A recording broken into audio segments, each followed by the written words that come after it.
국민 여러분, 안녕하셨습니까? 인도태평양 전략연구원 최수용입니다.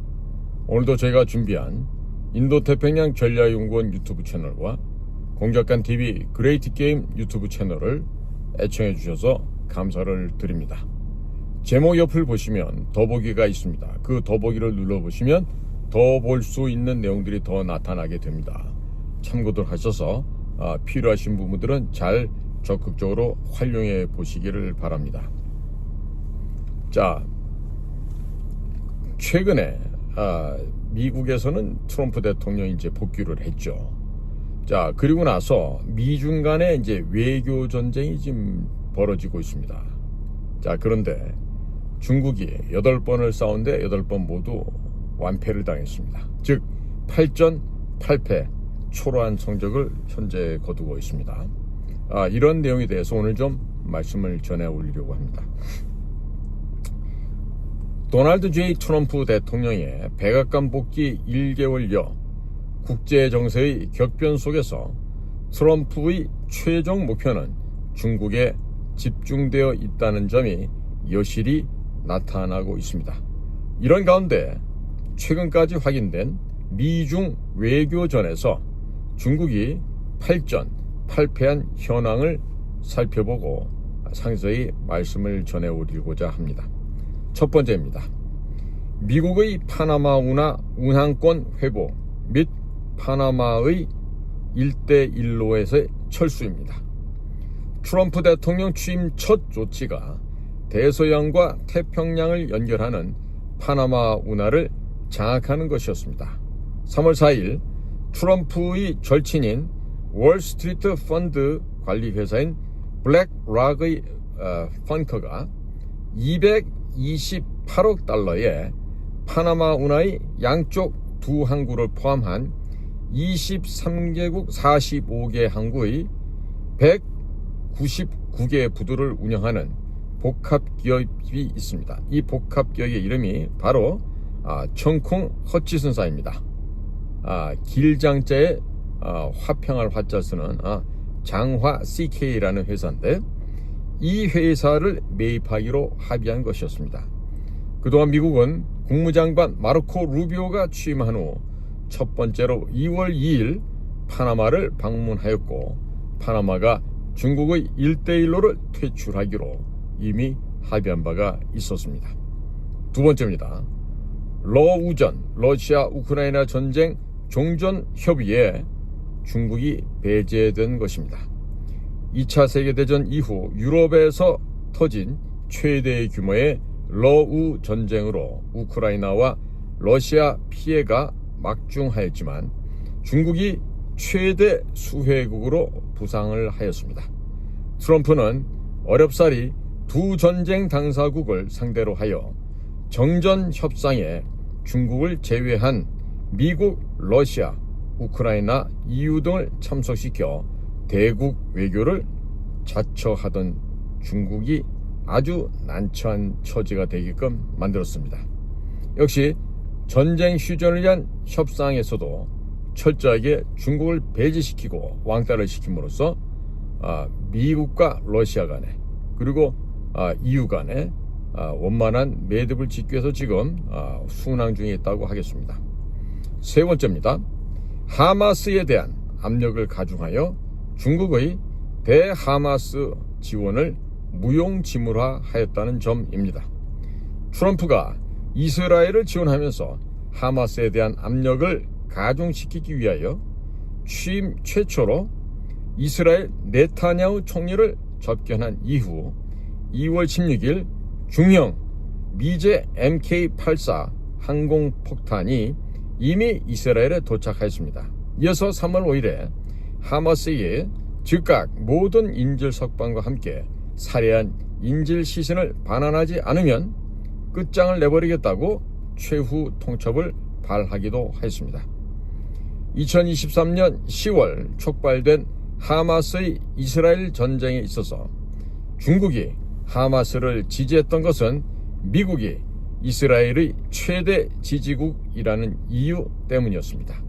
미국이 러우 전쟁과 함께 이스라엘 하마스 두 전쟁에 집중하여 중국에 대항하지 못하게 하려는 의도였으나 이스라엘이 승리함으로써 중국의 의도는 물거품이 되어버렸습니다. 네 번째입니다. 미국과 대만 관계가 공고화됨으로 인해서 중국의 경고망동이 어렵게 되었습니다.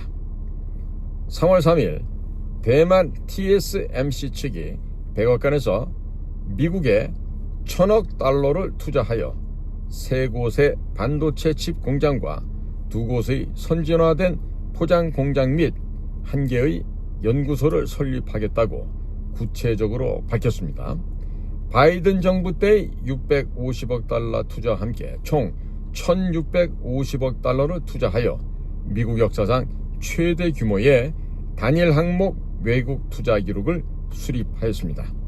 미국의 재무장관 스콧 베선트는 3월 7일 CNBC와의 회견에서 트럼프 대통령 임기 내에 중국이 대만을 침공하지 못할 것이란 이유를 밝혔습니다. 첫 번째 이유로 대만은 미국의 중국 팽창 억제 제1도련선에 위치하고 있고, 둘째, 대만은 중국에 대항하는 미국의 인도태평양 전략상 중요한 거점이며, 셋째, TSMC가 생산하는 반도체 칩은 전 세계가 필요한 전략 자원이고, 넷째, 양측은 공동 가치관을 보유하고 있으며, 다섯째, 트럼프 대통령은 현재 자유세계 내에서 진정으로 강경한 지도자라는 점 등을 열거하였습니다. 이어서 2월 13일 미국 국무부는 인터넷에서 미국과 대만 관계에서 미국은 대만 독립을 지지하지 않는다는 항목을 제거하는 대신에 양측의 기술 협력과 반도체 합작 내용과 함께 대만의 국제 조직 가입을 지지한다라고 발표를 하였습니다. 다섯 번째입니다.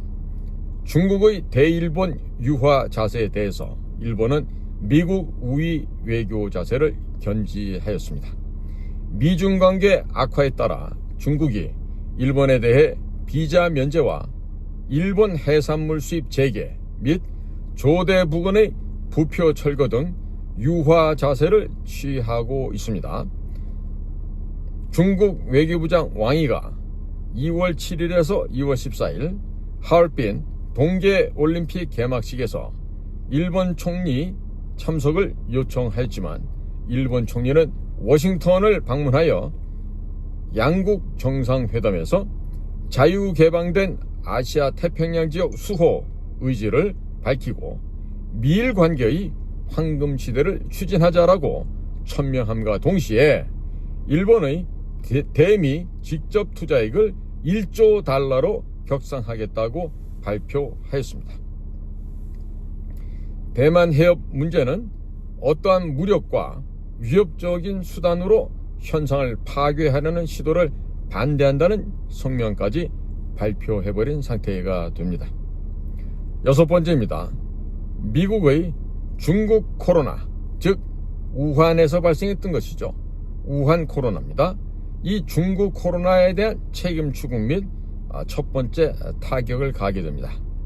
3월 7일 미국 연방법관 스테판 림바우 주니어는 미조리주 정부가 제기한 재판에서 피고인 중국 정부와 중국 공산당, 중국 정부 위생부, 민정부, 또 호북성 성정부, 또 우한 병독연구소 등은 코로나, 즉 중공병독이라고 해야 됩니다. 이 중국 공산당에 의한 병독 관련해서 240억 달러 벌금을 지불하라고 선고를 했습니다.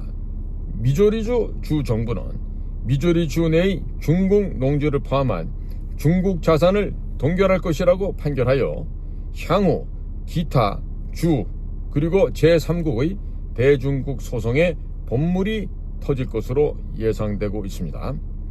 미 농업부가 2023년 발표한 자료에 따르면 중국의 미주리주 내 농지는 42,596에이커로서 가장 많은 토지를 보유한 국가라고 지칭한 바가 있습니다. 다음으로 일곱째입니다. 미국의 관세 전에 끝까지 상대해 주겠다라고 하는 자세에서 이길 수가 없다라는 자세로 전환하였습니다. 미국 측이 3월 4일부로 중국산 제품에 대해 10%의 관세를 징수한다고 발표했습니다. 이렇게 하자 중국 외교부가 즉각 관세전, 무역전, 기타 전쟁에 대해 끝까지 상대해 주겠다면서 미국 농산품에 대해 10에서 15% 관세 부과 및 국가안전을 구실로 25개 미국 기업의 수출 및 투자 제한 등 보복 조치를 취했습니다. 그러나 3월 6일 바로 관세전, 무역전 혹은 냉전 혹은 열전에서도 이길 수 없다고 자세를 낮췄습니다. 이로 트럼프 제1기를 겪은 교훈을 터득한 것으로 보여지고 있습니다. 8번째입니다. 미국 정부는 중국 공산당과 중국 인민을 분명하게 구분하고 있다는 점입니다. 트럼프 제1기에 폼페이오 국무장관이 중국 공산당과 중국 인민을 구분하면서 중국 공산당이 14억 중국 인민을 대표한다는 것은 거짓말이고 이렇게 거짓말임을 공언하게 되었습니다.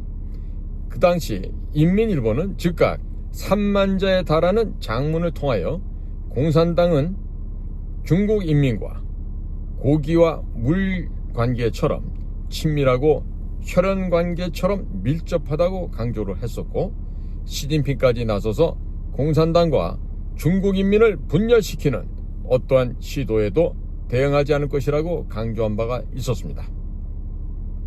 그러나 3월 3일 보이스 오브 아메리카는 미 국무부가 미국 대사관이나 영사관에 대하여 공개적인 연설이나 뉴스 브리핑에서 중국 정부를 중국이 아닌 중국 공산당 Chinese Communist Party CCP라고 표기하라고 지시하였고 시진핑을 국가주석 프레지던트가 아닌 총서기 제너럴 세크레터리로 호칭하도록 지시하였다는 내용을 보도하기에 이르렀습니다. 결론입니다. 미국이 국제적으로 다시 위대해지는 데 있어서 최대의 장애물은 바로 중국 공산당입니다. 트럼프 취임 이후 국내외에서 강경자세로 출격하는 과정에서 중국 공산당은 이미 팔전팔패한 것입니다. 러시아 우크라이나전 종전과 이스라엘 하마스 정전 추진 등 트럼프는 가용할 자산을 전부 중국 공산당 타격에 집중하고 있습니다. 더욱 중국은 경제 및 사회적 위기에다가 미국의 타격으로 인해서 전무후무한 정치적 위기가 폭발할 가능성이 짙어지고 있고 결국 중국 공산당의 종말을 기다려봐야 하는 현재 상황이 되고 말았습니다. 평가와 전망을 말씀드리겠습니다. 자, 아홉 번째 중국 공산당의 패배는 한국, 미국의 각종 선거 조작과 내정 간섭에 개입한 중국 공산당의 마지막 숨통을 조이는 것으로 시작이 되고 결국 중국 공산당은 신석기 시대 내지는 적어도 중세 봉건 시대의 농업사회로 후퇴할 것으로 전망이 됩니다. 오늘도 저희 방송을 경청해 주셔서 감사를 드립니다. 저는 인도태평양 전략연구원 최수용입니다. 감사합니다.